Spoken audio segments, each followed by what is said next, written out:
আমার কোনোদিন সমুদ্র দর্শন হয়নি। পাহাড় দেখাও না।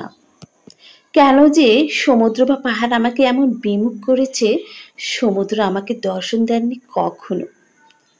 পাহাড় আমাকে সান্নিধ্য, বাল্টিকের তীরে দাঁড়িয়ে আমি যেমন ধু ধু জলরাশি ছাড়া কোনো সমুদ্র দেখতে পাইনি, আর তেমনি ময়নামতির পাহাড়ও প্রস্তরীভূত নিস্তব্ধতা।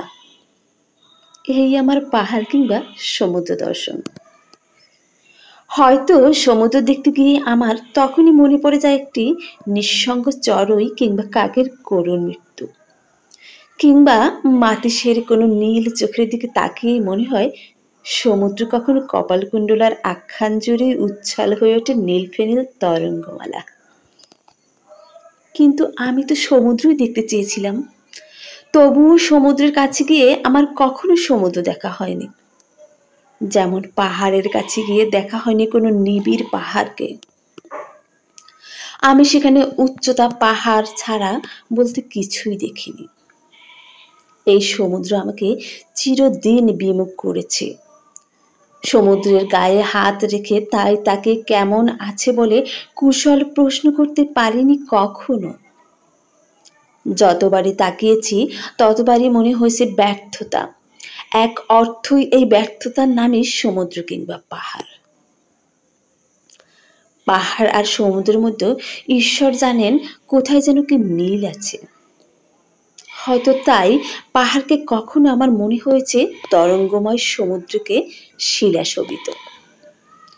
আমি হয়তো সমুদ্রের মধ্যে আরো কোনো পৃথক সমুদ্র সন্ধান করেছিলাম কিনা কে জানে। পাহাড় কিংবা আকাশের দিকে তাকিয়েও ঠিক তেমনি অন্য কোনো স্বপ্ন, কোনো আভাস। তাই এখন কেবল মনে পড়ছে বাল্টিক কিংবা আরব সাগরের কূলে আমি একটু ঝিনুক কিংবা শঙ্খ কুড়াইনি কখনো। ক্যামেরায় সমুদ্রের ছবি তোলার দুঃসাহস করব কিভাবে? সমুদ্রের কাছ থেকে আমি উপহার পেয়েছিলাম সামান্য যা টাকা করি, তার নাম ব্যর্থতা। চিরকাল পাহাড় ও সমুদ্র দর্শন করতে গিয়ে আমার লাভের মধ্যে এই কিছু পবিত্র বিষাদ অর্জন। তাই সমুদ্র দেখতে গিয়ে আমার সমুদ্র দর্শন হয়নি, পাহাড় দেখতে গিয়ে পাহাড় দেখা। না দেখেছি পাহাড়, না দেখেছি সমুদ্র, অথচ কি যে দেখতে দেখতে আমার কতবার দুপুরি গড়িয়ে সন্ধ্যা নেমেছে, হয়তো আমি কিছুই দেখিনি। সেই না দেখাটাই ছিল আমার সমুদ্র দর্শন, আমার পাহাড় প্রবেশ। সমুদ্রের নীল জলরাশির দিকে তাকিয়ে কখন মনে পড়েছে আমার মায়ের অশ্রুভেজা দুটি চোখ। সমুদ্রকে তার সেই সিক্ত ও সজল চোখের চেয়ে বিস্তৃত মনে হয়নি আমার। যে চোখ এত অশ্রু ও মমতা ধারণ করে আছে তার দিকে তাকিয়ে আমি বলেছি এই তো সমুদ্র।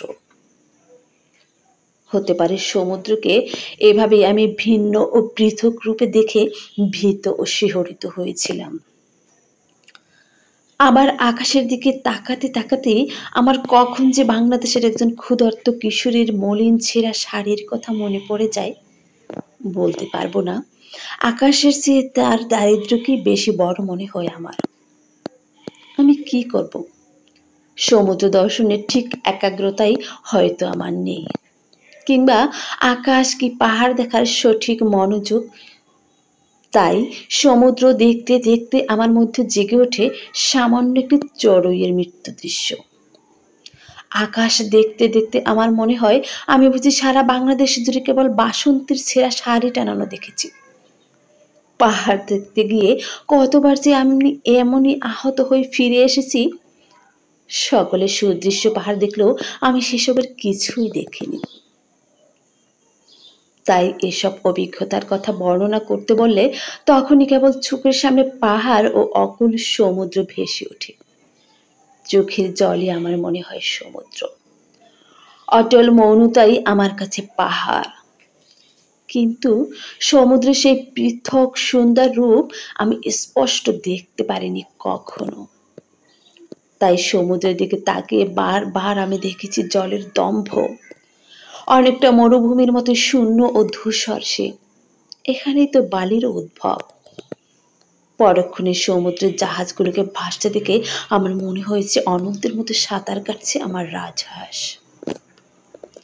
মাছগুলো এই সমুদ্রের রহস্যের মতো লাল ও উদাসীন। সূর্যাস্ত আর গধূলিও যেন এই সমুদ্রের মধ্যে শুয়ে আছে। কখনো এই সমুদ্রের মধ্যে আমি দেখেছি জল জল করছে অসংখ্য তারা। চাঁদ ভাসছে সমুদ্রে। হঠাৎ সমুদ্রের মধ্যে এই নীল আকাশ দেখে আমি কেমন বিহ্বল অনুতপ্ত হয়ে পড়ি। আমার কাছে মনে হতে থাকে তোমার ব্যাকুল আহ্বান যেন। তাই কেউ যখন পাহাড়ের উচ্চতা মাপতে যায় আমি তখন মৌনতা বিষয়ে ভাবতে থাকি। আমি হয়তো সমুদ্রের ঠিক সমুদ্র দেখতে পাই না, পাহাড়ে ঠিক পাহাড়। হয়তো সমুদ্রের চেয়েও কিছু বেশি, পাহাড়ের চেয়েও কিছু অধিক।